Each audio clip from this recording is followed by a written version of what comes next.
So during our Joys and Sorrows time, Carrie and Mark remarked upon their two fine young adults, Nicholas and Eliana. I want to let you know that we have some really extraordinary young people in our congregation. And yes, and I also know that sometimes Sunday morning, it's not the easiest thing to get up and be in the sanctuary. And one of our amazing high school students is here today. Scarlett, I just want to give you a shout out. Thank you for being here. And you are a remarkable young woman, and I am so pleased to be able to be part of the youth group with you. So we're so glad you're here. Growth through service. Words for our third annual Serve Gratefully Sunday. Marian Wright Edelman, famed social justice advocate and founder of the Children's Defense Fund, once stated, "Service is the rent we pay for being. It is the very purpose of life and not something we do in our spare time." Famed boxer, poet, philanthropist, and activist Muhammad Ali echoes Marian Wright Edelman's words, saying, "Service to others is the rent you pay for your room here on earth." Paraphrasing both Marian Wright Edelman and Muhammad Ali, as Unitarian Universalists, we believe service is our way of paying rent for the gift of having life. I was thinking back yesterday to when I first discovered Unitarian Universalism, just as I know some of you are just discovering Unitarian Universalism. I discovered it at Arlington Street Church in downtown Boston back in the early 90s, and I fell head over heels in love with the congregation and this Unitarian Universalist religion, one that had room for all my questions, all my doubts, and all my evolving discoveries about how to live an authentic spiritual life. Arlington Street Church and Unitarian Universalism welcomed me as I was, even as it challenged me to live more fully from my best self. Arlington Street Church and Unitarian Universalism urged me to expand the boundaries of my heart so I could hold more, care more, and love more. Arlington Street Church and Unitarian Universalism taught me that no one should be outside the circle of love. They taught me to believe that there is a love that is holding us. There's a love holding all that we love. There is a love holding all. We rest in this love. Could you say that with me? There is a love holding us. There is a love holding all that we love. There is a love holding all. We rest in this love. It was at Arlington Street Church that I learned church is not a spectator sport. My church community offered me an invitation to transform it from a place I attended to a place where I belonged. And so I got involved. I joined the worship arts team and helped my minister, Reverend Kim, lead Sunday services, just as some of our worship associates do each week, Reva being one of those who helps with the services. I also signed up for a Saturday afternoon work party and met some new friends while painting the outside walls of the church. Those walls became my walls because I was doing the work. I volunteered to decorate our downstairs community hall for a wedding, even though I didn't know the couple getting married. Again, I met people, and I felt like I gave something to help somebody's special day. I volunteered to serve the next generation of Unitarian Universalists by helping with our Sunday morning children's religious exploration program. I served gratefully in small ways, but in ways that felt meaningful to me. Serving the congregation felt like the rent I was paying to this awesome church that was changing my life. And I know some of us here in the sanctuary on Alluvial and some of us on our online campus are right now feeling like this amazing church is changing or enriching your life. It was there at Arlington Street Church that I learned service and leadership in a Unitarian Universalist church is very, very, very different from the leadership I saw modeled in the church of my childhood, a church that was patriarchal, hierarchical, and dictatorial.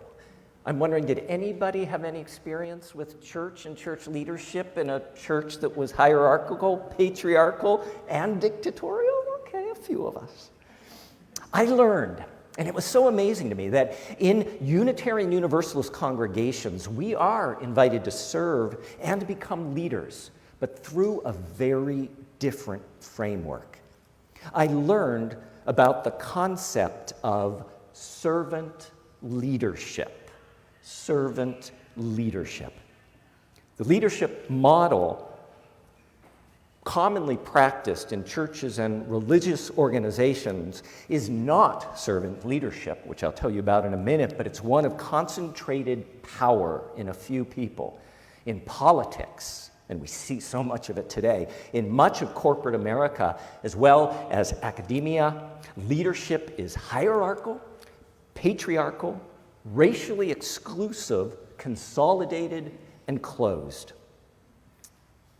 Robert Greenleaf, who first defined the qualities of servant leadership, observed that traditionally, people often become leaders in order to exercise some kind of power, the power of their ideas, the power of their insight, the power of their wants or needs. The goal of this most common leadership is often self-based and self-perpetuating. Says Robert Greenleaf, people become leaders because of the need to indulge in an unusual power drive or to acquire material possessions, or more commonly, to exercise influence over others. As the Reverend Tom Rhodes commented in a sermon on servant leadership, we generally see the power of leadership as the power to set goals and then motivate others to achieve them. Unfortunately, too often the goals set by leaders are self-serving. But not so for Greenleaf's servant leader. The servant leader is different in two key ways. The servant leader is different in motive, and the servant leader is different in method. So first, the motive. The goal. In this, Robert Greenleaf is explicit. The focus is not on the leader's needs, but on the needs of her team, her organization, and the greater population that they serve. It's not about exercising power and position over others. The goal, first and foremost, is serving the need of others. There's this awesome story, true story, of a young mother who asked Mahatma Gandhi to help her son to stop eating so much sugar. Do any of us ever feel like we have somebody or ourselves eat far too much sugar? Well, this true story happened. So they asked Gandhi, the great spiritual teacher, can you get my son to stop eating so much sugar? Gandhi told the woman to bring the child back in 2 weeks, and then he would talk to him. She did. And 2 weeks later, Gandhi told the young boy why sugar was bad for him and that he should stop. Afterwards, the mother thanked him, but asked why Gandhi insisted on waiting 2 weeks before talking to the child.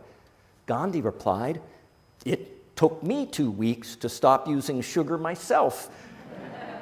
Until then, I couldn't ask your boy to stop." Says Robert Greenleaf, The difference in servant leadership is that it manifests itself in the care taken to make sure that other people's needs are being served.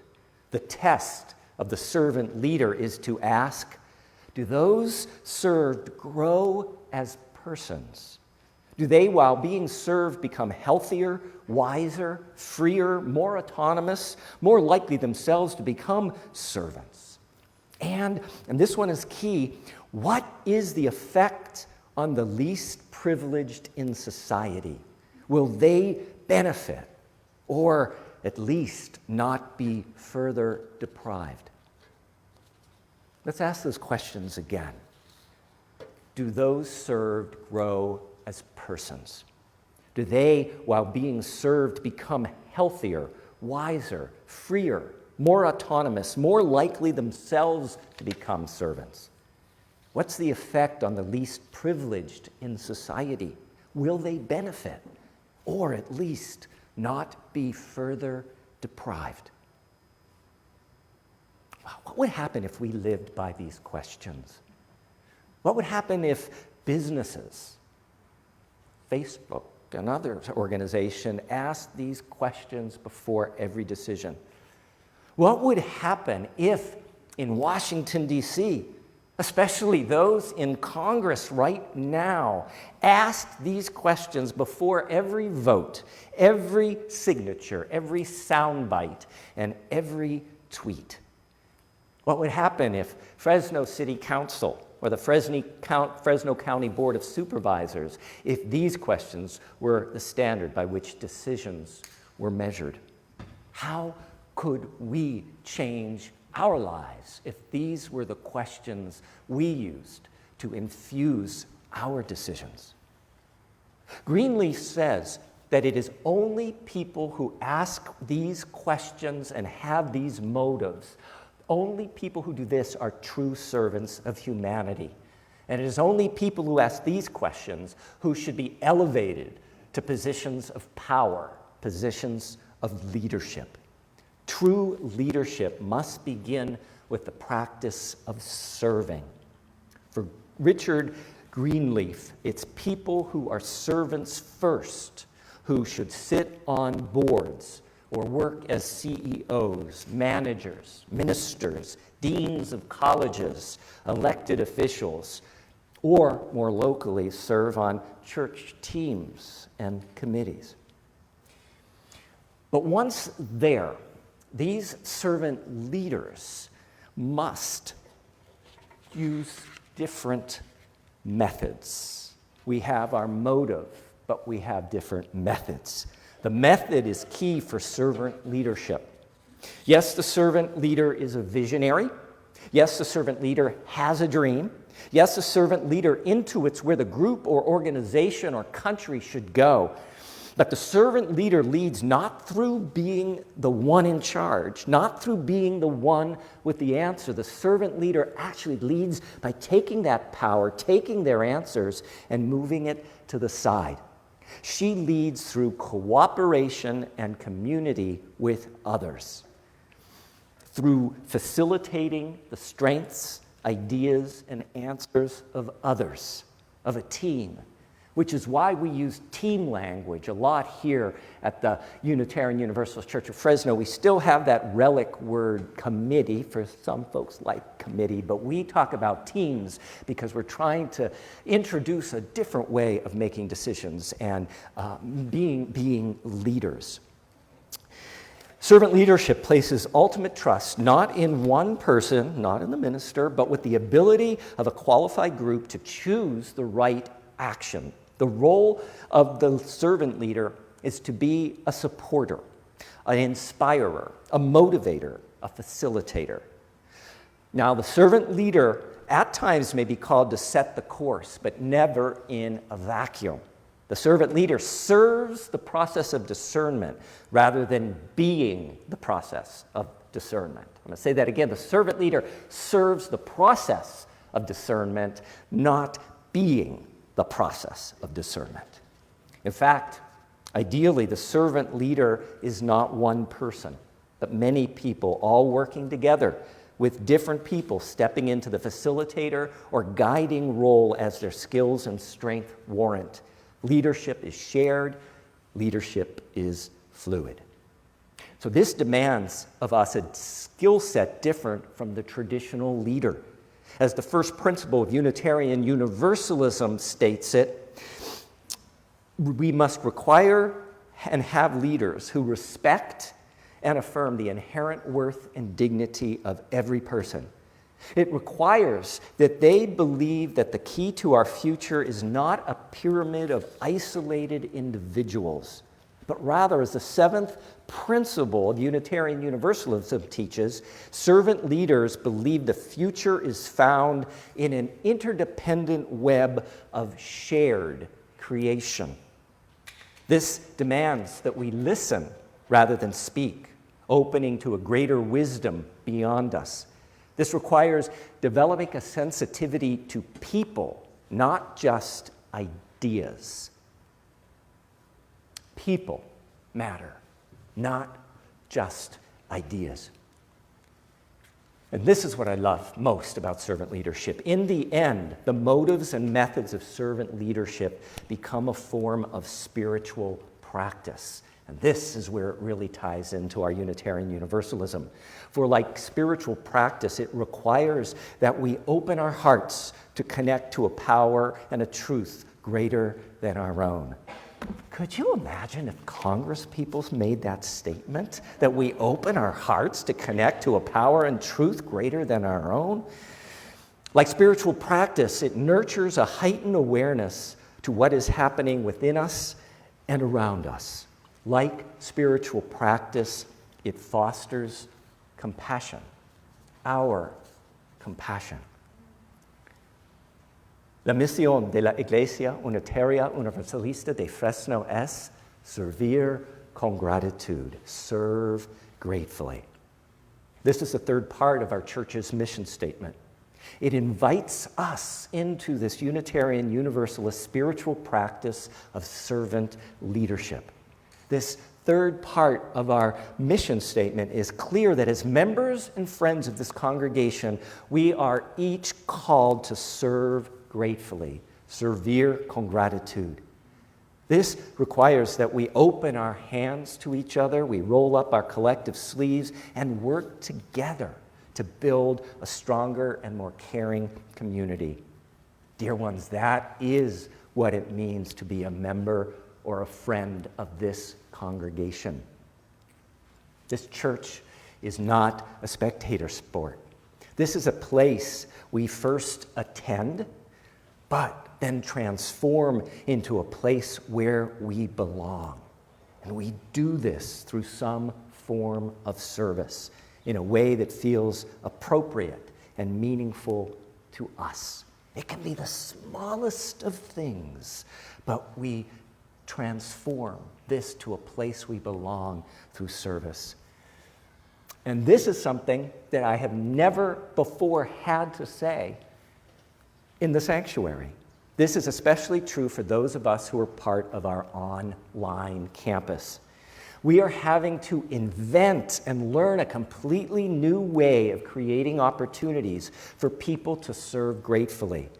That's why we recently and intentionally invited Margaret S., Daniel R., and Deborah S. to join our annual pledge drive team. Margaret, Daniel, and Deborah are an active part of our online campus, having discovered us through the pandemic. All of our teams and committees now need to include ways for those who are exclusively on our online campus, giving them ways to get involved. That's why in our recently begun church leadership training workshop, we intentionally invited Natasha, Ida, Emily, Marty, and Margaret, all of whom are currently part of our online campus. That's why from our online campus, we intentionally recruited Ida, Tina, and who we saw today, Emily, to join our worship arts team. But, and I'm saying this first to the folks who are active on our online campus, and then I have something for you folks in Alluvial, don't wait for us to offer an invitation. Step up and step out. Tell us you want to serve gratefully, and we'll help you figure out how you can do that in a way that is meaningful and appropriate for you. There's 2 easy ways to do this, and there will be an exam at the end of the sermon. First, email Patty Bennett, our coordinator of community life, at, could we all say the email, msc@uufresno.org. Tell her you are ready to servir con gratitud, to serve gratefully. Second, just as importantly, take 5 minutes and fill out our new online skills and interest inventory that can be found on our website at uufresno.org. Just look below the sermon title on the homepage. There will be a blue box with the newly read wording saying, to view our Get Involved brochure, fill our skills interest form, and that's the link to get to that form. And I'm so happy to let you folks on Alluvial Ave know we're not going to leave you out of that skills and interest survey. There are a lot of new faces and amazing people exploring Unitarian Universalism for the first time sitting in this sanctuary.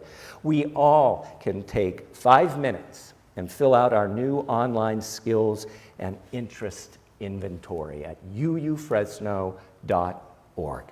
That survey lets you tell us more about you and your wants and needs so that we can better help get you involved and get active in the life of the church, serving gratefully, connecting soulfully. We want to help nurture the servant leaders our Unitarian Universalist faith calls us to become. Each of us does it in our own way, but each of us does something, from greeting new folks online or in person on Sunday morning to helping clean up after the service, from participating in a workshop on white supremacy culture to singing and playing for a Sunday service like Stolen Thunder. They bring so much to us.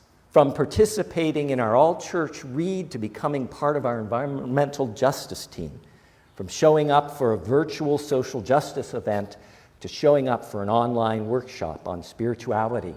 Servir con gratitud, serve gratefully, both in our church and in our world at large.